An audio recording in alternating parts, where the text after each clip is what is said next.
Hey everyone, so today we're going to be taking this to this. What we're going to be doing is we're going to be taking it to the collarbone lob.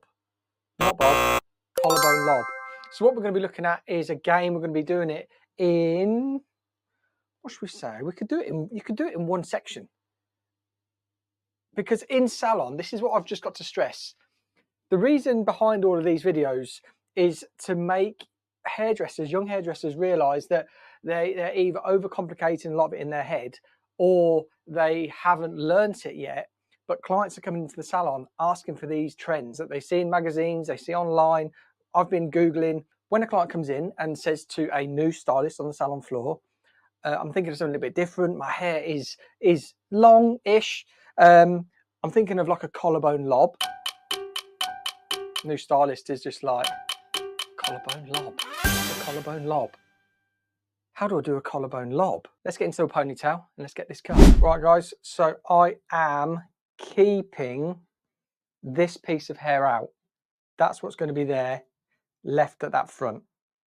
There's another piece of hair here which is a bit shorter than my guide.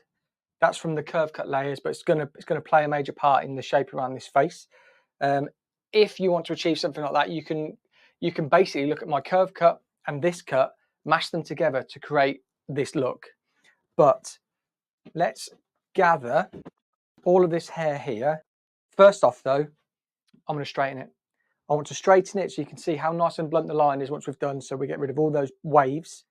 And then we take the ponytail out and have a beautiful lob. Right, so that's me just straightened it. I want to take out that wave. We're not having the wave today. And we're also going to do a side parting, but I'm going to cut from a middle parting just for now, because it will keep it all nice and balanced when we come to bringing it back straight away. So I want to be taking all of this back here, and I want to look at this piece here as a guide as to where we're going to take it. So that piece of hair there is where we cut our curve cut last week, and that is sitting around about the collarbone, if a little bit longer. So what I'm going to do, I'm just going to take my fingers to the collarbone and I'm just cutting that hair off there, because that is going to sit at the collarbone. That's going to be my guide. So I'm leaving that there. I'll grab my comb and my trusty bobble. Let me turn it this way so you can see the guide that I've put in. The guide is just there. And I'm going to bring it all back, all the hair that fits into the bobble. You'll see that there's some layers in there, which is from our curve cut, which is absolutely fine. Adds a little bit of shape. If somebody's already got layers, then it's perfect. Let's get a little bit more central pull. There we go. And somebody actually commented on the last video. So if you're watching this video, they said, what is the color of this mannequin? It's lovely. And this is just a standard mannequin, but a standard level 7 mannequin. So if you were to go into a salon and want this color, you could go in and say, I'm looking for, depending on your natural level and natural depth of underlying pigment of your hair, because that is all, everything when it comes to colouring. So there's that guide there.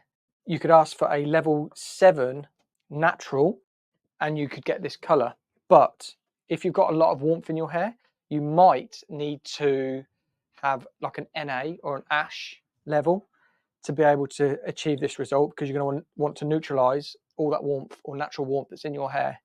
If you've already pre-coloured and you're darker than a level 7, you're going to have to go through a colour correction or change service to achieve a colour like this. There's our guide there. I've put the bobble in just there. I've pulled it down lower than where we want to be, because I don't want the hair to be tightly compressed, because I wouldn't cut it tightly compressed like that.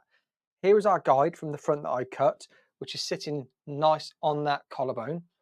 So we're going there, and that is how the bobble is. So you can see how the hair sort of fans out a little bit. It's not all compressed tightly. Reason for, if we had it really tight, you'd probably get a real exaggerated short to long. I want to pull that down a bit. This is basically just to hold the hair, just to show you how it would be. But in salon, we'd be sectioning through, hair straight down and cutting it all the way back. So we're going to bring that hair down to there. And I'm just, there we go, wanting to cut that off. And you can see there, is that a little bit of graduation there? tiny bit on this side. Oh, that's just where it fans out a little bit. So, long hair there. I'm just going to take off this graduation underneath. And the reason we got this graduation is because of how compressed the hair was. Let's spin it around so you can see the line. There we go. Now, because we've got the hair all in one, you'll see there's graduation here. So we're just going to pop her head forward like so, just to expose the tiniest bit of graduation. But you can see here, I am just taking off that graduation. Not much at all. You could even use, I was talking in my last week's video, you can even use clippers, samurai sword, whatever you want to, really. But how nice is that line just from a ponytail? I can see there, but I'm just working on this side at the minute, just really trying to tidy up and get these off. This little rubber shoulders and neck doesn't really make it that easy to take off, but it does make it sit more natural and actually adds that little bit of body curve to it as well, which is really nice. So how's that side looking? I think that's looking lovely. That's just a tiny bit of refining that we do in the salon. Now we're just going to flip it over to here and just remove that there. And you can see I'm just point cutting this through here. And the reason the head goes forward is because it allows us, this underneath section, to expose itself to see how much graduation we actually have in there.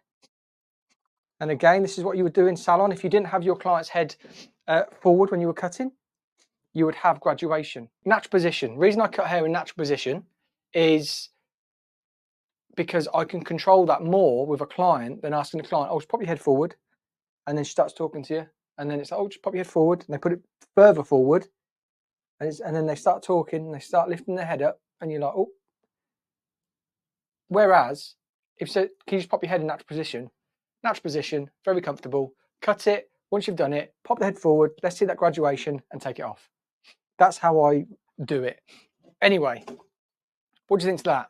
That was one cut with a pony to create that beautiful one length look for the collarbone lob. So there we go. That's the front collarbone lob. Now what we would do, we would just have a look and see if you want to make it blunter, which I do. I'm just going to follow that line round that I've done on both sides. So there we go. Really nice collarbone lob. So short at the back and longer at the front. So you can see there, I know it needs a little bit of styling. Just get some straighteners on it or something like that. That will sit in nice and compressed. And then it just goes over that shoulder like so. You know what I was saying about earlier? When you're like that, it either wants to go front or back. Now that's the reason why I like doing A-line haircuts, because it gets rid of that awkward sort of like shoulder flicking out length. There we go. So I said I was going to do side parting as well, which I want to do. And that was the aim for these short pieces from previous haircut. They're going to a nice little fringe that we're going to pop in. So a nice way to put a side fringe in, I'll just need to wet this down to be able to get this part in. So there we go, guys. I've just blow dried it. I've just put that side parting in, which we'll have a look at in a second. But that is it. I just used like a Denman. This is a wise part brush, but Denman style. And then just wanted to bend it under slightly, get a bit of smoothness in there. But just so you could see how we've put that one length in. And you can see here, a bit shorter, and it just gets that little bit longer and a little bit longer because we took all that hair into the middle. This stand is all over the place at the minute. I think it's because of these this neck and that. It's not very level. That should be better. Let's just grab the comb. So you can see the side parting in there. An inspo picture, it had a side parting. That's why I wanted to do it. And it was long enough so she could tuck it behind the ear, which is why I said the curve cut, put this shape into the hair, which is shorter, but we can tuck that behind the ear, and then we have that collarbone grazing length through that front. She's still not straight. Come on.